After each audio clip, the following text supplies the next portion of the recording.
41 par minute, 2500 par heure, 60 000 par jour. À quoi correspondent ces nombres? C'est tout simplement le nombre de pensées qu'on a. Alors les pensées, c'est quelque chose de génial parce que c'est ce qui va nous séparer des machines, c'est-à-dire qu'une machine, en tout cas aujourd'hui, ne pense pas. L'appareil photo qui a devant moi ne pense pas. Le Mac qui a juste un petit peu plus loin ne pense pas non plus. C'est ce qui nous sépare des machines et c'est aussi ce qui nous a permis, il faut bien le dire, de devenir en tant qu'être humain l'espèce dominante de la planète. Par exemple en se disant, à l'époque, il y a quelques milliers d'années en arrière, de se dire ok, on n'était pas en sécurité, on risquait notre vie, de construire justement des outils pour nous protéger, de construire des vêtements, de faire des vêtements pour avoir moins froid, d'habiter de devenir sédentaire, d'habiter dans des maisons en dur, de cultiver aussi, de commencer à cultiver la terre, de faire de la cueillette pour pouvoir réussir justement à être plus en sécurité.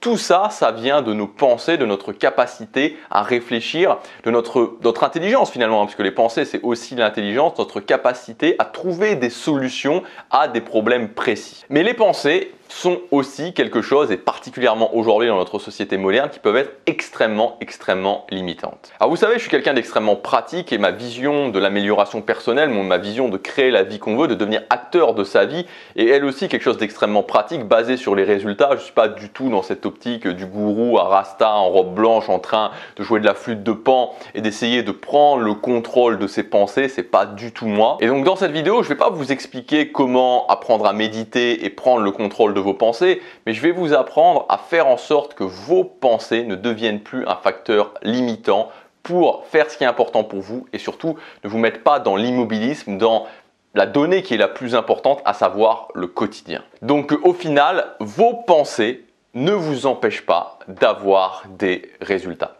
Alors avant de démarrer, je vous rappelle qu'aujourd'hui c'est le tout dernier jour pour accéder à la promotion de plusieurs centaines d'euros que j'ai faite sur ma grande formation, la Révolution. Donc c'est une formation sur 12 semaines, on prend chacun des aspects de votre vie, on les révolutionne. Donc si ça vous intéresse, c'est valable seulement jusque ce soir 23h59.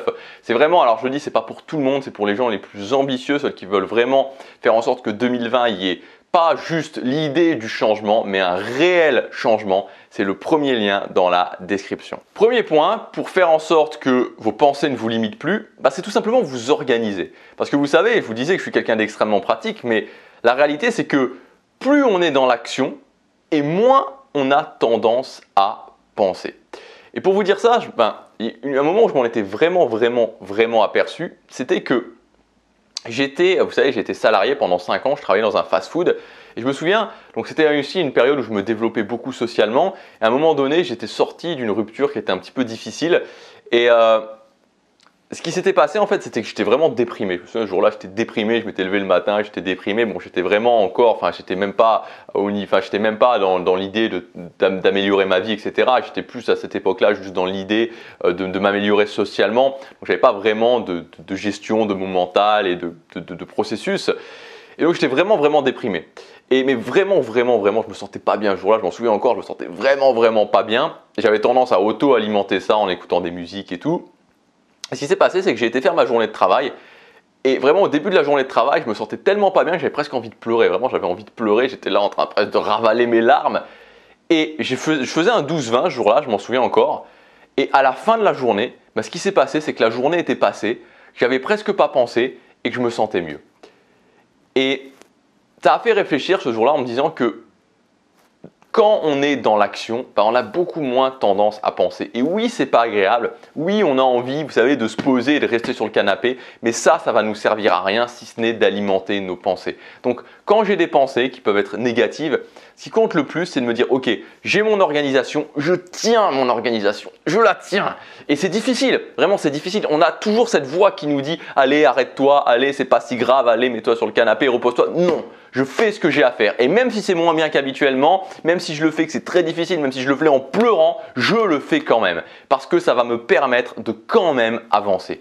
Donc s'organiser, c'est l'un des piliers pour réussir à ne faire en sorte que vos pensées ne vous limitent pas. Deuxièmement, avoir ce que j'appelle un plan de vie. Alors c'est quoi un plan de vie? C'est un grand mot qui est très concret en fait.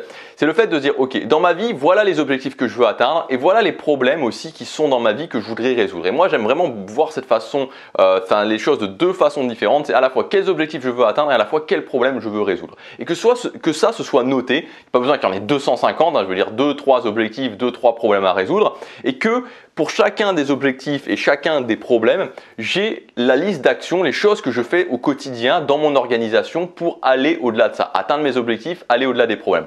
Et en fait, rien que de faire ça, ça me permet de voir et que c'est noté, c'est matérialisé que je suis dans l'action. C'est-à-dire que je ne suis pas quelqu'un qui capitule, que je suis en train d'avancer et que je suis en train de me battre pour ce qui est important pour moi.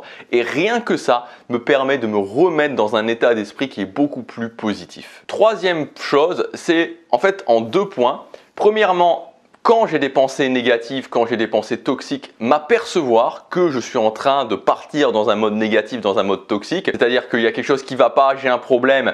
Ok, je commence à y penser, ça commence à générer des émotions. C'est de me dire, ok, m'en apercevoir. Vous savez, c'est le premier point, m'en apercevoir. Je suis en train de m'apercevoir que je suis en train de partir dans une pente qui n'est pas forcément la meilleure des pentes. Ça, c'est le premier point. Et ensuite, réorienter la pensée. Je m'en suis aperçu, c'est une pensée, elle est désagréable. Comment je peux réorienter ma pensée? Le moyen le plus simple de réorienter ses pensées, c'est toujours de se dire, ok, il y a une notion de croissance. Vous savez, la croissance, c'est l'un des piliers du développement personnel. C'est l'idée qu'on peut grandir en tant que personne. C'est l'idée qu'il y a des choses qui m'arrivent dans la vie et les choses qui m'arrivent dans la vie, au lieu de les voir comme des problèmes, au lieu de les voir comme des choses qui sont terribles et qui m'arrivent et que c'est pas bien, je peux les voir comme quelque chose qui va me permettre de grandir en tant que personne et de dépasser mes problèmes. Vous savez, il y a T. Harv Eker dans son livre The Secret of Millionaire Mind, qui est un livre qui est sur l'argent, qui n'a pas grand chose à voir au final avec juste les pensées, mais forcément, comme dans tous les domaines, il y a une partie de mindset. Il explique que les gens, il fait toujours cette distinction dans le livre, les gens riches, les gens pauvres, que les gens riches sont plus grands que leurs problèmes et que les gens pauvres sont plus petits que leurs problèmes. C'est-à-dire que les gens riches se disent, ok, comment je peux grandir en tant que personne pour dépasser mes problèmes, alors que les gens pauvres se disent, oh, c'est un problème, oh, c'est terrible, je veux pas. Et donc l'idée, c'est de voir des problèmes comme des numéros, un problème qui est de valeur 1 sur 10, 2 sur 10, 3 sur 10, 4 sur 10, 5 sur 10, etc. jusqu'à 10 sur 10. Et moi, de voir ma valeur 1 sur 10, 2 sur 10, 10 sur 10, etc. etc. Et ça veut dire qu'en gros, quand j'ai un problème qui est un 4 sur 10, si je suis à 2 sur 10, c'est un problème et c'est très difficile. Mais si je monte ma valeur jusqu'à 6 sur 10, c'est plus un problème. Imaginons que je sois quelqu'un qui soit célibataire et j'en suis malheureux et j'ai un problème, c'est que j'arrive pas à trouver quelqu'un. Mais le jour où je développe la compétence et que je suis capable d'aller trouver des gens que je ne connais pas, je suis capable de leur parler, d'avoir des conversations et de les inviter, que ce soit des hommes ou des femmes, de les inviter à avoir un rendez-vous et après plus si affinité, j'ai dépassé ce problème, c'est fini parce que je sais que quoi qu'il arrive, bien sûr si je quitte une relation de couple ça me fera pas plaisir, mais je sais que quoi qu'il arrive je serai toujours dans cette capacité, j'ai cette liberté de pouvoir aller trouver d'autres personnes, de créer du lien et plus si affinité parce que j'ai grandi en tant que personne et que j'ai dépassé mon problème et que ce n'est plus un problème. Premièrement, quand j'ai des pensées négatives, toxiques, je m'en aperçois. Et deuxièmement, je les réoriente sous l'angle de la croissance. Ok, c'est pas agréable. Ok, c'est pas agréable de se faire virer de son boulot, mais peut-être que finalement, c'était pas un boulot qui me convenait vraiment et que je peux créer quelque chose de mieux. Ok, c'est pas agréable qu'une relation de couple se termine, mais je peux créer quelque chose de mieux. Je peux développer les compétences, etc., etc. Et enfin, le dernier point, tout simplement, de bouger. Quand vous pensez trop, vous vous levez et puis vous bougez. Voilà, vous vous levez, vous sautez sur place, vous allez dehors. Moi, je vais marcher. Voilà, je fais du sport. Quand on reste dans l'immobilisme, on a toujours tendance à avoir beaucoup plus de pensées négatives. Quand on se met à bouger, quand on s'agite, forcément, ça commence petit à petit à diminuer. Voilà pour ces conseils, j'espère qu'ils vous aideront. Ne vous laissez pas pourrir par vos pensées négatives, ne laissez pas pourrir par vos pensées toxiques. N'oubliez jamais que l'antidote général aux pensées négatives, c'est le mouvement. Ce qui va les renforcer, c'est l'immobilisme. Ce qui va petit à petit les faire se dissiper, c'est le mouvement. Mettez-vous en mouvement. Je vous rappelle aussi que vous avez accès jusque ce soir, seulement jusque ce soir, à ma grande formation, la Révolution. C'est la dernière fois cette année, alors c'est important de le dire aussi, c'est la dernière fois cette année, pour toute l'année 2020, que je fais une promotion sur cette formation, la Révolution. Donc si vous voulez y accéder avec plusieurs centaines d'euros de réduction, plutôt que de payer le prix fort, c'est maintenant. C'est le premier lien dans la description. Je vous dis à demain, chaque jour compte.